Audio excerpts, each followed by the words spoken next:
Halo, Assalamualaikum warahmatullahi wabarakatuh. Di sini saya akan mereview mengenai pengenalan AutoCAD dan juga dalam menghitung luas. Saya menggunakan AutoCAD 2016 dan ini merupakan tampilan awal dari AutoCAD. Di sini ada beberapa pilihan yaitu Start Drawing, ini untuk langsung memulai pengerjaan AutoCAD. Kemudian di sini juga disediakan template dari AutoCAD-nya. Di sebelah kanan itu ada Recent Document. Ini merupakan dokumen yang baru saja disimpan atau yang terakhir kali disimpan gitu. Biasanya akan ditampilkan di sini. Langsung saja kita mulai pengerjaan AutoCAD dengan pilih Start Drawing.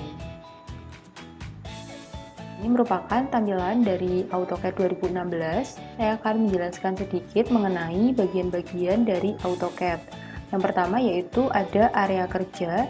Ini dinamakan dengan drawing area atau display. Kursor dari AutoCAD ini, yang dimana punya saya ini berwarna merah, ini dinamakan dengan crosshair. Di pojok kiri atas, ini terdapat beberapa pilihan, dinamakan dengan menu browser. Di sini ada new untuk membuka lembar kerja baru, kemudian open untuk membuka file yang sudah tersimpan, lalu save untuk menyimpan dokumen, save as untuk menyimpan dokumen dengan format, kemudian export ini untuk mengubah file AutoCAD itu menjadi format lain, misalkan PDF atau yang lainnya. Kemudian ada publish, print, drawing utilities, close. Di samping dari menu browser ini terdapat quick access toolbar, yang mana tombol-tombolnya ini juga sebagian ada di menu browser. Di antaranya ada new, kemudian open, save, save as, kemudian print, undo, dan juga redo. Di bawah dari quick access toolbar ini terdapat menu bar. Di sini ada home, insert, annotate, parametric, view, manage, dan lain-lain. Dan di dalam menu bar ini terdapat toolbar-toolbar yang bisa digunakan dalam pengerjaan AutoCAD. Di sebelah kanan ini terdapat navigator box. Fungsinya adalah untuk memberikan informasi arah mata angin, yaitu utara, selatan, timur, dan juga barat. Di bawah ini terdapat command line. Di sini kita bisa memasukkan perintah-perintah pengerjaan dari AutoCAD. Di sebelah sini itu terdapat tampilan koordinat. Nah, apabila koordinatnya ini itu belum muncul, bisa dimunculkan dengan cara klik di sebelah pojok kanan bawah ini, garis 3 ini, customization, diklik, di paling atas ini dicentang. Di bagian koordinat ini dicentang. Nah, nanti koordinatnya akan muncul di sebelah sini. Apabila kita ingin mengubah tampilan dari display atau lembar kerja dan juga kursornya atau crosshair-nya ini, kita bisa masukkan perintah option pada command line. Kita masukkan perintah option, kemudian akan tampil seperti ini. Nah, kita bisa pilih display, lalu pilih color. Nah, pada bagian uniform background, kita memilih warna dari tampilan lembar kerja gitu. Kita pengennya warna apa. Di crosshair ini kita juga bisa memilih kursornya itu inginnya warna apa. Pilih apply and close, lalu pilih OK. Langsung saja kita ke contoh pengerjaan soal dalam menghitung luas. Sebelum membentuk titik-titik pada area kerja, kita atur dulu limitnya. Pengaturan limit ini bertujuan agar area yang kita kerjakan itu dapat terlihat seluruhnya dan menentukan batas dari batas bawah dan juga batas atas area yang kita kerjakan agar terlihat lebih jelas gitu. Nah, kita masukkan saja perintahnya di command line, yaitu limit, kemudian enter. Kita masukkan batas bawah terlebih dahulu. Sebelumnya kita lihat dulu di koordinatnya itu batas bawahnya atau Y yang di bawah dan juga X-nya itu paling kecil berapa. Di sini dari soal itu yang paling kecil adalah X-nya itu 1 dan Y-nya min 1. Jadi kita bisa buat lebih kecil dari itu. Di sini saya akan membuat min 5, min 5. Kemudian enter. Lalu di batas kanan atas, kita lihat ke koordinatnya, paling besar X-nya 7 dan Y-nya 6, sehingga saya buat lebih dari itu 10,10. Lalu enter. Nah, di sini belum terlihat area kerja yang sudah kita buat limitnya. Agar terlihat, maka kita atur dulu di zoom-nya. Kita masukkan perintah zoom, lalu pilih all. Tampil area yang sudah kita atur limitnya tadi. Dan selanjutnya kita dapat membuat titik-titik pada area kerja ini. Namun sebelum membuat titiknya, alangkah lebih baiknya kita atur dulu tipe dari titiknya dengan DDP type agar titiknya itu lebih terlihat. Langsung saja kita masukkan ke command line, yaitu DDP type, enter. Kemudian saya dapat memilih tipe dari titik yang diinginkan. Saya memilih yang ini. Di bawah ini terdapat point size. Ini adalah ukuran dari titik yang kita buat, itu berapa persen dari area kerja. Saya pilih 5%, kemudian klik OK. Lalu kita dapat membuat titik pada area kerja ini dengan memasukkan perintah point. Kita masukkan point, kemudian enter, lalu masukkan koordinatnya. Yang pertama itu 1,0, lalu enter. Nah, di sini sudah terbentuk ya titiknya tadi. Kemudian untuk selanjutnya itu kita tidak perlu masukkan lagi perintah point karena sebelumnya kita sudah memasukkan perintah point. Untuk selanjutnya kita langsung bisa menekan enter. Nah, fungsi dari enter ini adalah untuk menjalankan perintah yang sebelumnya.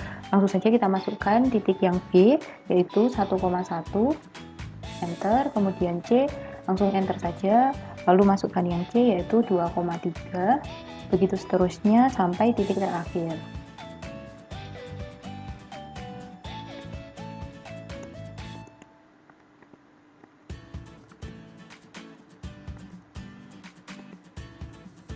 Jika sudah, di sini kita bisa menyambungkan antar titiknya ini dengan menggunakan polyline. Sebelum kita menyambungkan titik-titiknya dengan polyline, kita atur dulu OSNAP-nya. Tujuan dari pengaturan OSNAP ini adalah agar garis yang kita bentuk atau polyline-nya itu bisa menempel tepat di tengah titiknya. Jadi koordinatnya itu tepat. Atur dulu OSNAP-nya.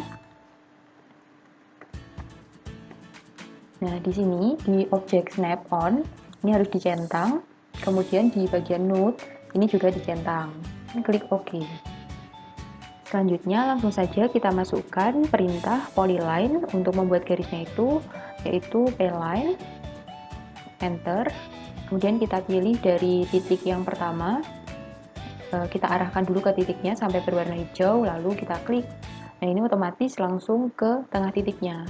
Kemudian kita arahkan ke titik selanjutnya sampai berwarna hijau, kemudian diklik, kemudian ke titik selanjutnya sampai berwarna hijau, kemudian diklik, begitu seterusnya sampai ke titik terakhir. Jika sudah, di akhir ini kita klik enter. Misalkan kita salah dalam membuat titik ataupun garis, kita dapat menghapus titik dan juga garis itu dengan cara, misalkan di sini ya, saya membuat contohnya. Itu kita pilih pada garisnya, misal sampai berwarna biru seperti ini, lalu tekan delete pada keyboard. Begitupun dengan titik, pilih titiknya sampai berwarna biru, lalu tekan delete pada keyboard. Saya akan memberi nama pada titik yang sudah dibuat tadi dengan memasukkan perintah teks. Di sini kita masukkan perintah teks, kemudian enter, lalu tempatkan teksnya pada titik yang diinginkan, misalkan di sini. Kemudian atur ketinggiannya, lalu atur kemiringannya. Misalkan inginnya dibuat lurus, maka bisa dimasukkan 0. Lalu tekan enter. Nah, di sini kita masukkan teksnya misal A, lalu enter 2 kali.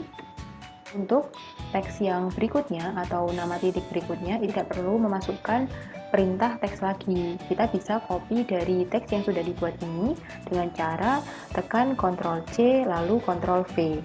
Kemudian tempatkan di titik selanjutnya. Dan untuk titik selanjutnya langsung saja tekan Ctrl V. Kemudian tempatkan di titik selanjutnya, begitu terus hingga titik terakhir.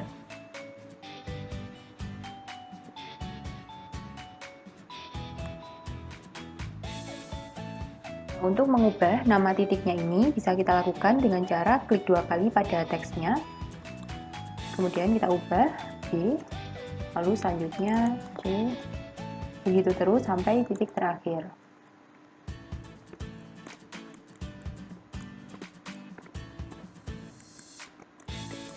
Jika sudah, maka selanjutnya kita bisa mengetahui luas dari gambar yang sudah dibuat tadi dengan cara memasukkan perintah list. Kita masukkan list, kemudian enter, lalu pilih objek gambar yang ingin diketahui luasnya. Kita pilih, kemudian enter. Sini sudah muncul luas dari objek gambar tersebut, yaitu bisa kita lihat di bagian area. Objek gambarnya itu mempunyai luas 23 dan juga kelilingnya bisa kita lihat di length ini yaitu 22,6656. Untuk koordinatnya yang sudah dibuat pada titik-titik tersebut juga ditampilkan di sini. Urut dari titik yang pertama disambungkan. Selanjutnya saya akan menjelaskan sedikit mengenai perintah zoom. Pada awal tadi sudah dijalankan perintah zoom all. Itu tujuannya adalah untuk menampilkan area yang sudah kita atur itu agar terlihat seluruhnya. Kemudian, apabila kita ingin memperbesar pada area tertentu saja, dapat menggunakan perintah zoom window. Misalkan di sini kita masukkan perintahnya zoom, kemudian enter, lalu kita pilih window. Sini. Kemudian pilih area yang ingin diperbesar. Misalkan saya pilih di titik F ini. Kemudian klik lagi. Nah, ini akan memperbesar area yang kita pilih tadi. Untuk mengembalikan ke posisi semula atau tampilan semula, dapat kita pilih zoom previous. Kita masukkan perintahnya zoom, kemudian enter, lalu pilih previous. Nah, akan kembali ke tampilan semula. Misalkan kita salah dalam memasukkan perintah dan ingin membatalkan perintah tersebut, dapat dilakukan dengan menekan escape pada keyboard. Misalkan saya masukkan perintah point. Kemudian, saya ingin membatalkan perintah tersebut. Itu dapat dilakukan dengan menekan tombol escape pada keyboard. Untuk menyimpan pekerjaan yang sudah dikerjakan tadi, dengan menekan tombol save, ini, lalu kita bisa beri nama pekerjaan yang sudah dikerjakan tadi, misalnya coba 1. Nah, kemudian tekan save. Nah, di sini sudah tersimpan. Sekian penjelasan dari saya. Apabila ada salah kata dan kurangnya, saya mohon maaf. Semoga video ini dapat bermanfaat. Wassalamualaikum warahmatullahi wabarakatuh. Terima kasih.